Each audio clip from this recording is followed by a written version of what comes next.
ناندیڑ میں وقف ترمیمی قانون کے خلاف مؤثر احتجاجی اجلاس کا انعقاد۔ ناندیڑ میں All India Muslim Personal Law Board کی ہدایت پر تحفظ اوقاف کمیٹی ناندیڑ کی جانب سے وقف ترمیمی قانون 2025 کے خلاف جاری مہم کے تحت ایک مؤثر اور منظم احتجاجی اجلاس منعقد کیا گیا، جو ہر اعتبار سے کامیاب اور نتیجہ خیز ثابت ہوا۔ ابتدائی طور پر یہ اجلاس مدینہ العلوم ہائی اسکول کے وسیع میدان میں منعقد ہونا طے تھا، تاہم شدید بارش کے باعث مقام تبدیل کر کے مسجد انوار المساجد میں منتقل کر دیا گیا۔ اس اجلاس میں All India Muslim Personal Law Board کے قومی سیکریٹری مولانا عمرین محفوظ رحمانی، بورڈ کے معزز رکن مولانا رفیع الدین اشرفی، امیر وحدت اسلامی ہند محترم ضیاء الدین Siddiqui, social democratic party of India کے نائب صدر محترم محمد شفیع سمیت شہر کے معزز علماء اکرام اور معزز شخصیات نے شرکت فرمائی۔ تلاوت قرآن کریم سے جلسے کا آغاز ہوا۔ اس کے بعد مولانا وسیم حسینی اور مولانا عمران ندوی نے نعتیہ کلام پیش کیا۔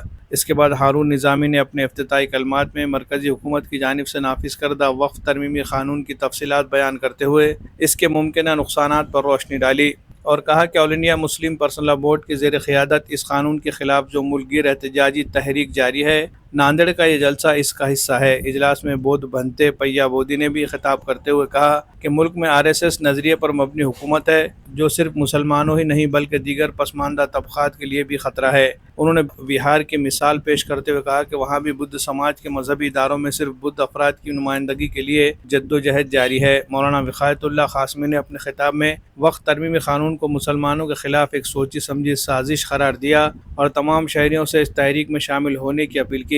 مولانا سرور قاسمی نے بھی BJP حکومت کی گزشتہ 10 سالہ پالیسیوں کو تنقید کا نشانہ بناتے ہوئے کہا کہ مسلمانوں کو مسلسل آزمائشوں سے گزارا جا رہا ہے۔ مفتی ایوب قاسمی نے اپنی تقریر میں کہا کہ یہ قانون ہر حال میں نامنظور ہے اور بورڈ کی جانب سے دی گئی ہدایت پر عمل کیا جائے گا۔ بورڈ کے قومی سیکریٹری مولانا عمرین محفوظ رحمانی نے مدلل خطاب کرتے ہوئے کہا کہ وقف ترمیمی قانون آئین ہند کی دفعہ 25 اور 30 کے کھلی خلاف ورزی ہے، جو مسلمانوں کے دینی، تعلیمی اور فلاحی اداروں پر براہ راست حملہ ہے۔ انہوں نے واضح کیا کہ وقف ایک مقدس خود مختار ادارہ ہے جس میں کسی قسم کی سرکاری مداخلت ناقابل قبول ہے۔ مولانا رفیع الدین اشرفی نے کہا کہ حکومت اس قانون کے ذریعے وقف بورڈ کو بے اختیار کر کے محض ایک سرکاری ادارہ بنانا چاہتی ہے، جو عدالتی فیصلوں اور اقلیتوں کے آئینی حقوق کے منافی ہے۔ جناب ضیاء الدین صدیقی اور محمد شفیع صاحب نے عوام سے اپیل کی کہ وہ پرامن مگر مضبوط آواز میں اس قانون کے خلاف جدوجہد جاری رکھے۔ اجلاس کے اختتام پر تحفظ اوقاف کمیٹی ناندیڑ کی جانب سے شہر کے تمام مساجد، دینی و تعلیمی اداروں، وکلاء، سماجی کارکنوں، طلباء اور نوجوانوں سے اس تحریک میں شامل ہونے کی اپیل کی گئی۔ اجلاس میں شریک عوام نے ہاتھ اٹھا کر اس عزم کا اظہار کیا کہ جب تک یہ قانون واپس نہیں لیا جاتا، احتجاج کا سلسلہ جاری رہے گا۔ اختتامی دعا میں ملک کے امن و امان، ملت کی اتحاد اور وقف تحفظ کے لیے خصوصی دعائیں کی گئی۔ اجلاس کو کامیاب بنانے میں تحفظ اوقاف کمیٹی کے تمام ذمہ داران نے اہم رول ادا کیا، جبکہ نظامت کے فرائض معاون کنوینر ناصر خطیب نے بہترین انداز میں انجام دیا۔ Bureau report MCN Urdu news. قرآن پاک سے، حدیث شریف سے اور مسلمانوں کے تعامل سے وقف کی اہمیت اجاگر ہوتی ہے، اور وقف خالص مذہبی مسئلہ ہے، کوئی انتظامی مسئلہ نہیں۔ لیکن پارلیمنٹ میں کھڑے ہو کر لوگ کہہ رہے ہیں یہ انتظامی مسئلہ ہے، یہ خالص مذہبی مسئلہ ہے اور آپ کو اس میں مداخلت کا کوئی حق نہیں ہے، آپ اس میں داخل نہ ہوئیے۔ یہ مذہبی مسئلہ ہے، اس کو مسلمانوں سے متعلق رہنے دیجیے۔ لیکن افسوس کہ وقف امینڈمنٹ ایکٹ کے نام پر ایسی ترمیمات لائی گئیں کہ جس کی وجہ سے مسلمانوں کے اوقاف خطرے میں پڑ جائیں، ان کی جائیدادیں خطرے میں پڑ جائیں۔ اور صرف یہ نہیں ہے کہ ہماری زمین چلی جائے گی، ہمارے پیسے چلے جائیں گے، ہمارے باپ دادا کا سرمایہ چھن جائے گا، صرف اتنا مسئلہ نہیں ہے۔ آپ اصل چیز کو سمجھیے کہ وہ مدارس اسلامیہ جن کے ذریعے اس امت کو حوصلہ ہے، مدد ہے، تقویت ہے، جہاں سے خدمت گزار فعال کارکن اٹھ رہے ہیں، جہاں سے حفاظت شریعت کی آوازیں بلند ہو رہی ہیں، ان مدارس اسلامیہ کو اس قانون کے ذریعے نشانہ بنایا جا رہا ہے۔ اور آپ کو معلوم ہونا چاہیے کہ ابھی پوری طرح یہ قانون زمین پر نافذ ہوا نہیں، کہ اتراکھنڈ میں مدرسے سیل کیے گئے، UP میں مدارس بند کیے گئے، آسام میں مدارس پر شکنجہ کسا گیا، مدھیہ پردیش میں مدارس کو نوٹس دیا گیا, کرناٹک کے کتنے مدرسوں کو نوٹس دیا گیا. کیوں ہو رہا ہے یہ سب؟ اس لیے کہ اس قانون کے پیچھے جو مذموم مقاصد ہیں ان کو پورا کرنے کی عجلت لوگوں کے دلوں میں کار فرما ہے. اسی طرح مساجد کو نشانہ بنایا جائے گا. یہ جو آج ہم آسانی سے کہہ کر گزر جا رہے ہیں کہ ہماری مسجد بھلی, ہمارا مدرسہ بھلا, یاد رکھیے کہ آپ اپنی عافیت گاہوں میں اگر جا کر چھپ گئے اور آپ نے اس وقت اس جد و جہد میں حصہ نہ لیا تو خدا نخواستہ خاکم بدہن, نہ آپ باقی رہیں گے نہ آپ کی عافیت گاہ باقی رہے گی. آپ کے ادارے, آپ کی تنظیمیں, آپ کی جماعتیں سب معرض خطر میں ہیں. زندگی میں بھی آپ پریشان اور مر گئے تو اس کے بعد تدفین کے لیے بھی پریشان.